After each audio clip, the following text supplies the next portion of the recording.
nombre es César Torres y en este momento les voy a hablar sobre el aumento de la presión intracraneal.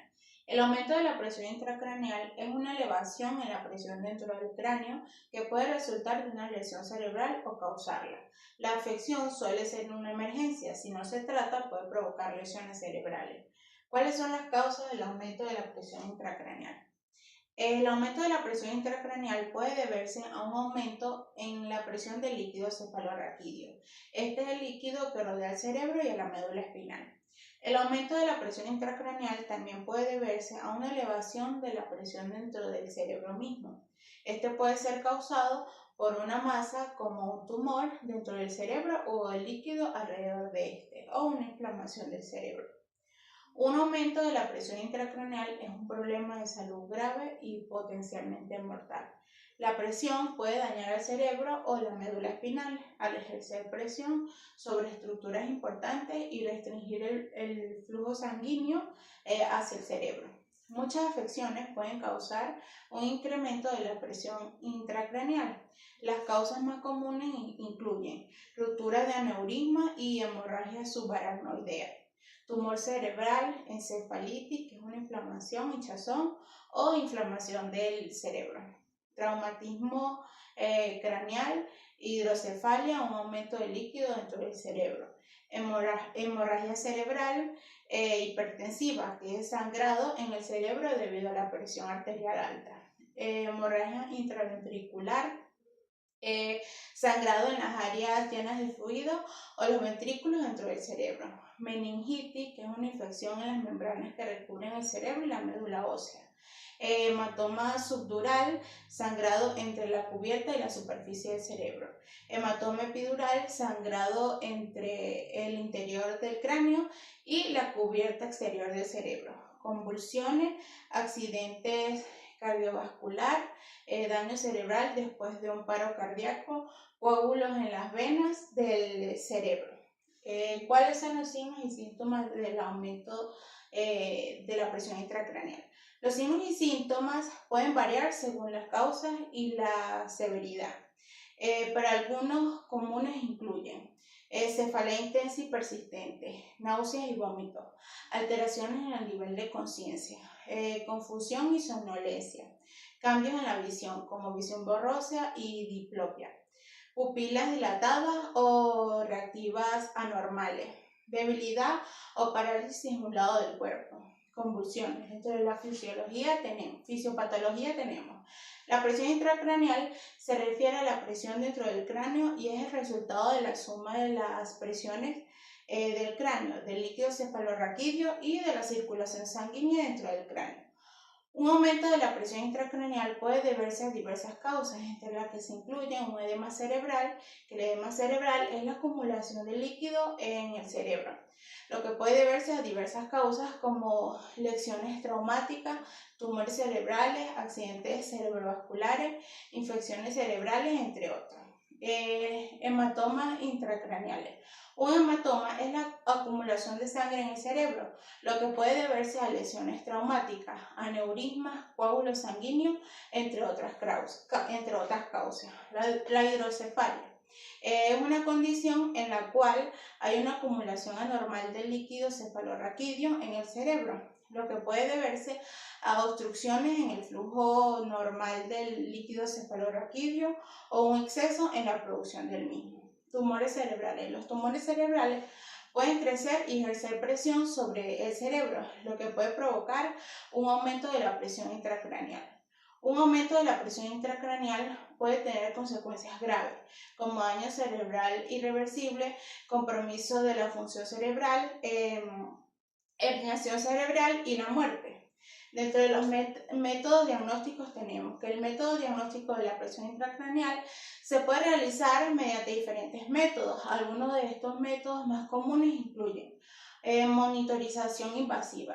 Este método implica la colaboración de un catéter intraventricular o intraparenquimatoso para medir directamente la presión intracraneal. Es considerado el método de referencia para la medición precisa de la presión intracraneal.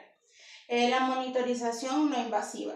Se puede utilizar la monitorización de la presión intracraneal mediante técnicas como la ecografía transcraneal, la elastografía transcraneal o la medición de la velocidad del flujo sanguíneo en las arterias cerebrales medias. Estas técnicas proporcionan una estimulación indirecta de la presión intracraneal. Otra de las técnicas es una tomografía computarizada o resonancia magnética. Estas pruebas de imagen pueden utilizarse para evaluar la presencia de lesiones intracraneales. Puede causar un aumento de la presión intracraneal. Además, la tomografía computarizada o la resonancia magnética pueden utilizarse para medir el tamaño de los ventrículos cerebrales, lo que puede indicar un aumento de la presión intracraneal. Otra de las técnicas es ultrasonografía transfrontanelar.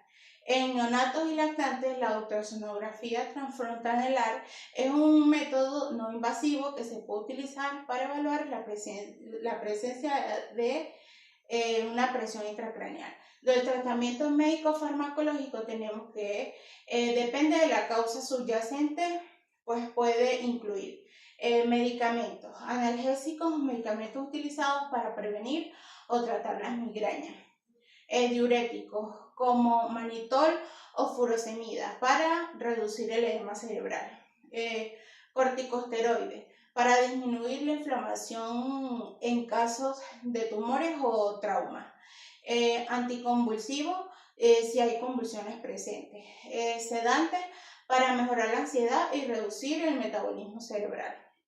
Otra es intervenciones quirúrgicas, que es un drenaje ventricular externo en casos de hidrocefalia, y craniectomía descompresiva para aliviar la presión en casos severos. Dentro de las intervenciones de enfermería, tenemos que las intervenciones de enfermería son cruciales para el manejo del paciente en un aumento de la presión intracraneal. Una de estas técnicas es la monitorización continua, que es evaluar signos vitales, niveles de conciencia y cambios neurológicos. Posicionamiento adecuado, mantener al paciente en posición semi-Fowler para facilitar el drenaje venoso. Control del ambiente, ahí podemos minimizar el ruido y las luces brillantes para reducir la estimulación. Administración de medicamentos, asegurarse que se administren los fármacos prescritos y monitorear efectos secundarios. Educación al paciente y tanto a la familia. Proporcionar información sobre la condición y el tratamiento. Es fundamental actuar rápidamente ante cualquier signo de deterioro en el estado neurológico del paciente, ya que el aumento de la presión intracraneal puede llevar a complicaciones graves y si no se maneja adecuadamente. Ahora bien, les voy a hablar sobre eventos cerebrovasculares, hemorragia subaracnoidea. La hemorragia subaracnoidea es una hemorragia repentina dentro del espacio subaracnoideo comprendido entre la capa interna, que es la apia madre, y la capa media, que es la aracnoide, del tejido que recubre el encéfalo, que son los meninges. En general, el traumatismo del cráneo es la causa más frecuente de una hemorragia subaracnoidea, pero la hemorragia subaracnoidea traumática suele ser o considerarse una entidad separada. La hemorragia subaracnoidea espontánea, que es la primaria, suele ser el resultado de la ruptura de los aneurismas. Un aneurisma sacular o enfresa intracraneano congénito es la causa en alrededor del 85% de los pacientes. El sangrado puede detenerse de forma espontánea. La hemorragia aneurismática puede ocurrir a cualquier edad, pero es más frecuente entre los 40 y los 65 años. Dentro de la clasificación de la hemorragia subaracnoidea tenemos la hemorragia subaracnoidea espontánea y la hemorragia subaracnoidea traumática. La hemorragia subaracnoidea espontánea es generalmente causada por la ruptura de los aneurismas cerebrales o malformaciones arteriovenosas. La hemorragia subaracnoidea traumática es resultante de los traumatismos craneal que provoca sangrado en el espacio subaracnoideo. Dentro de las causas de la hemorragia subaracnoidea Incluyen ruptura de los aneurismas cerebrales. Las causas más frecuentes de la hemorragia subaracnoidea espontánea son malformaciones arteriovenosas, anomalías vasculares que pueden sangrar, traumatismos, golpes en la cabeza que causan hemorragia, trastornos de la coagulación que predisponen a hemorragia. Dentro de los signos y síntomas de la hemorragia subaracnoidea tenemos cefalea súbita y severa, náuseas y vómitos, rigidez del cuello, indicativa de irritación meningea, pérdida de conciencia o confusión, convulsiones, alteraciones visuales o de la percepción. La cefalea suele ser intensa y alcanzar un pico en algunos segundos. Los pacientes a menudo lo describen como la peor cefalea de su vida. Tras ella puede ocurrir pérdida de conciencia, por lo general inmediata, pero a veces hasta varias horas después. Puede producirse déficits neurológicos graves que se tornan irreversibles en minutos o en algunas horas. Puede haber compromiso del sensorio y los pacientes pueden ponerse inquietos. Es posible que se presenten convulsiones. Por lo general, el cuello no está rígido al inicio, a menos que se hernien las amígdalas cerebelosas. Sin embargo, dentro de las 24 horas, la meningitis química produce un meningismo moderado a pronunciado, vómitos y a veces respuestas plantares extensoras bilaterales. La frecuencia cardíaca o respiratoria muchas veces son anormales. La fiebre, las cefaleas continuas o la confusión son frecuentes durante los 5 a 10 primeros días. La hidrocefalia secundaria puede producir cefalea y déficits motores que persisten durante semanas. El sangrado puede causar síntomas recurrentes o nuevos. Dentro de la fisiopatología de la hemorragia subaracnoidea ocurre cuando un sangrado en el espacio subaracnoideo, lo que puede llevar a un aumento de la presión intracraneal, irritación meningea que puede desencadenar signos meningios, vasoespasmos que pueden comprometer el fluido sanguíneo cerebral y causar isquemia.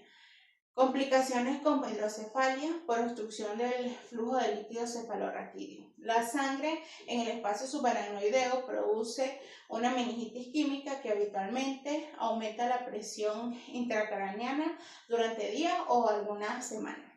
El vasoespasmo secundario puede producir una isquemia encefálica focal. Alrededor del 25% de los pacientes presentan signos de un ataque isquémico transitorio o un evento cerebrovascular isquémico. El edema cerebral es máximo y el riesgo de vasoespasmo e infarto ulterior denominado encéfalo enojado es máximo entre los 72 y los 10 días. La hidrocefalia aguda secundaria también es frecuente. A veces ocurre una segunda ruptura, resangrado, principalmente dentro de los 7 días.